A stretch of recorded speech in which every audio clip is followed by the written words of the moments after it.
ይህንን ነገር በሚከተለው መንገድ በምሳሌ ልናብራራው እንችላለን። አንድ ወንድም ጉባኤ እንዲመራ ይነገረውና ራሱን ማዘጋጀት ይጀምራል። ሆኖም ውስጡ ወናነት ይሰማዋል። ስለዚህም ሌላ ወንድም በእርሱ ምትክ እንዲያገለግል ይጠይቀዋል።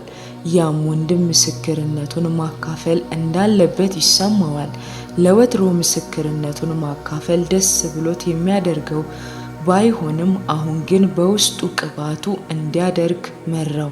በዚያ ምሽት ለተወሰነ ጊዜ ወደ ህብረት መምጣት አቁመው የነበሩ ሁለት ጓደኛሞች እንደ አጋጣሚ ተገኝተው ነበረ። መምጣት ያቆሙት ወንጌልን ለተወሰነ ጊዜ ቢሰሙም አንዳች ነገር ሊገባቸው ስላልቻለ ነበረ። በዚያ ምሽት ዳግመኛ እንዲመጡ ተነግሯቸው ነበር የመጡት። ወንድሞችም እግዚአብሔር የእነዚህን ሰዎች ልብ የሚነካ ቃል እንዲናገር ይጸልዩ ነበረ። ያም ወንድም በቅባቱ ተመርቶ ያቀረበው ምስክርነት በተለይ ለእነዚህ ወዳጆች ልብ የሚደርስ ሆነ። ይህ ቅባት በእኛ እንደ ግለሰቦችና እንደ አካል ተጠቃለን ሲሰራ የሚያሳይ ምሳሌ ነው። በእኛ ላይ ከተቀመጠው ቅባት በላይ እግዚአብሔርን በውስጣችን ልንዳስሰው እንደማንችል እናስታውስ። እግዚአብሔርን ልናገለግል የምንችለው ገደብ የሚወሰነው በውስጣችን ባለው ቅባት ልክ ነው። ከልክ ያለፈ ነገር ሁሉ ውጤቱ ኪሳራ ነው።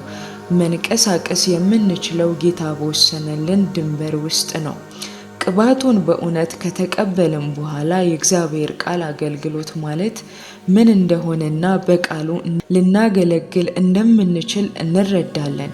ቅባቱ በእኛ ላይ ሲመጣ ቃሉ በእኛ ያድራል። ስለዚህም እግዚአብሔርን የምናገለግለው በተቀበልነው ቅባት መጠን ነው። እርሱ ልብ የሚለውን ልብ እንድንል የሚያስችለን ቅባቱ ነው። እርሱና ልጆቹን የምናገለግለው ቃል የሚሰጠን እግዚአብሔር ነው። በተጨማሪም ለወንድሞችና ለእህቶች አንዳች ሳይቆጥቡ ራሳቸውን ለእግዚአብሔር እንድትለዩ ላሳስባችሁ እወዳለሁ። የአገልግሎቶች ሁሉ መሰረት መለየት ነው። እግዚአብሔር የሚሰጣችሁ ቅባት የእርሱ መሆናችሁን ያስረግጣል። ቅባቱ በእናንተ መሆኑ የእርሱ የመሆናችሁ ግንዛቤ በውስጣችሁ ይሞላል። የጌታ እንደመሆናችሁ ቅባቱ በእናንተ ሲሆን ጌታ ምን ልታደርጉ እንደሚገባችሁ ያሳውቃችኋል። ስታደርጉትም ለሌሎች ኃይልን ታካፍላላችሁ። ይህ ኃይል በምስባክ ቆመን ድምፃችንን ከፍ አድርገን ለማገልገልና ድንቅ ተአምራት ለማድረግ ያስችለናል ብለን እንደምናስበው ኃይል አይደለም። በፍጹም አይደለም። ይልቁኑ ይህ ኃይል ስታገለግሉ ሰዎች ሕይወትን እንዲዳስሱ ያስችላቸዋል። ይህ ኃይል የሌለው የምንም ሳይሆን የመለኮታዊ ቅባት ውጤት ነው። በቅባቱ ትምህርት መሰረት በጌታ እንኖር ዘንድ እግዚአብሔር ባርኮቱን ያብዛልን። የሚቀባው አካል የእግዚአብሔር የቅባት ዘይት በቅድሚያ የታለመውን ልቡ ሙሉ ለሙሉ ለሚያረካው ለልጁ ለኢየሱስ ክርስቶስ መሆኑን መጽሐፍ ቅዱስ ይነግረናል። ታዲያ የክርስቶስ አካል የሆነች ቤተ ክርስቲያን የምትቀባው ለምንድን ነው? መዝሙር 133 በአሮን ራስ ላይ የተቀባውን ዘይት እስከ ጢሙ ድረስ በመጎናጸፊያውም ላይ እንደወረደ ይነግረናል።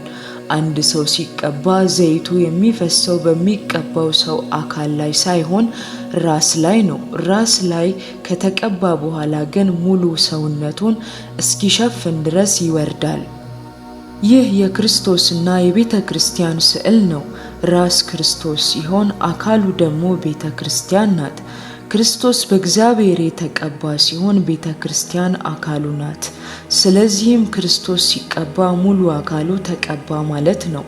ክርስቶስ ታላቅ በእግዚአብሔር የተቀባ ሲሆን እኛ ብልቶቹ ደግሞ ተናናሾቹ ቅቡዓን ነን። ይሁንና እኛ የተቀባነው በግለሰብ ደረጃ ሳይሆን እርሱ ሲቀባ ከእርሱ ጋር በመካፈል ነው። በራሳችን መቀባት መቼም አንችልም። መጽሐፍ ቅዱስ እንዲህ ይላል፣ ቅዱሱ ቅባት በሰው ሥጋ ላይ አይፈስም። ስለዚህም የተቀባነው በክርስቶስ ነው። የመቀባት ቅድመ ሁኔታ የፍጥረታዊው ሰው መቀበር ነው። ጌታ በዮርዳኖስ ወንዝ ከተጠመቀ በኋላ የተከተለውን የሉቃስ ወንጌል 3:22 እንዲህ ሲል ይነግረናል። መንፈስ ቅዱስ በአካል መልክ እንደ እርግብ በእርሱ ላይ ወረደ። የምወደው ልጄ አንተ ነህ፣ በአንተ ደስ ይለኛል የሚል ድምፅ ከሰማይ መጣ። እንደገናም በሉቃስ 4:18 የሚከተለውን እናነባለን። የጌታ መንፈስ በእኔ ላይ ነው፣ ለድሆች ወንጌልን እሰብክ ዘንድ ቀብቶኛልና። ስለዚህም ጌታ በዮርዳኖስ ወንዝ ከተጠመቀ በኋላ የመንፈስ ቅዱስን ቅባት ተቀበለ።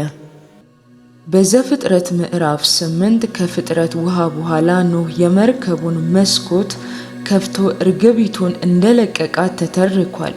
እርግቢቱ ለእግሯ መረገጫ ባለማግኘቷ ወደ መርከቡ ትመለሳለች። ውሃ ምድሪቱን ከድኖ ነበርና።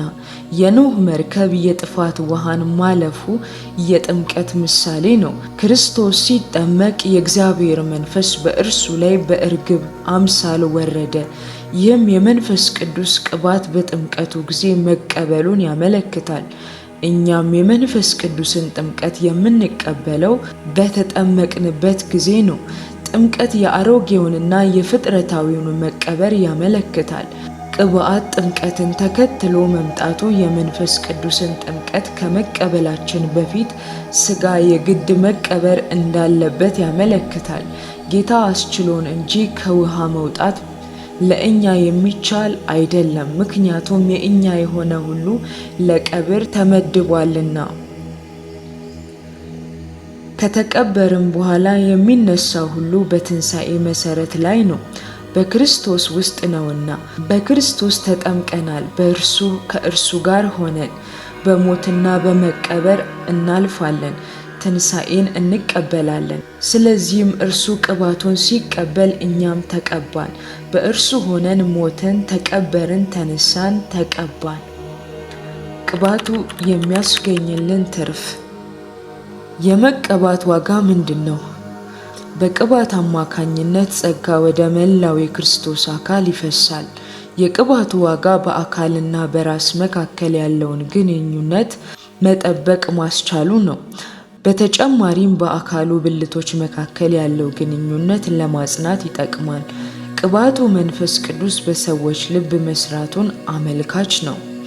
መንፈስ ቅዱስ ከክርስቶስና ከቤተ ክርስቲያን ጋር ያለው ግንኙነት በሰውነታችን ካለው የነርቭ ስርዓት ጋር ሊመሳሰል ይችላል። ይህ ስርዓት የተለያዩ የአካል ክፍሎችን በማገናኘት በበላይነት ይመራቸዋል። ራስ በነርቭ ስርዓት የብልቶችን ሁሉ ስራ ይቆጣጠራል።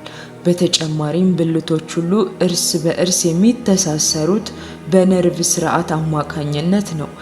የአካል ብልቶች ሁሉ ለነርቭ ስርዓት መሪነት በመታዘዝ ይሰራሉ። የነርቭ ስርዓት ሲከተሉ ራስን እየተከተሉ ነው። በተመሳሳይ መንገድ በመንፈሳዊ አካል የራስን ሐሳብ ለብልቶች ሁሉ የሚያስተላልፈው መንፈስ ቅዱስ ነው። እኛ የክርስቶስ አካል ብልቶች እንደመሆናችን ለመንፈስ ቅዱስ ስልጣን ራሳችንን ማስገዛት አለብን። እንደዚህ ራሳችንን ስናስገዛ ራሳችንን እያስገዛን ነው። መንፈስ ቅዱስ ስናሳዝን በእኛና በራስ መካከል ያለውን ግንኙነት እናዛባዋለን። ራስ ከሆነው ከእርሱ ጋር የምንያያዘው እንዴት ነው? መንፈስ ቅዱስን በመታዘዝ ነው። ይቀጥላል። ቪዲዮውን ከወደዱት ላይክ፣ ሼር፣ ሰብስክራይብ ማድረግ አይርሱ።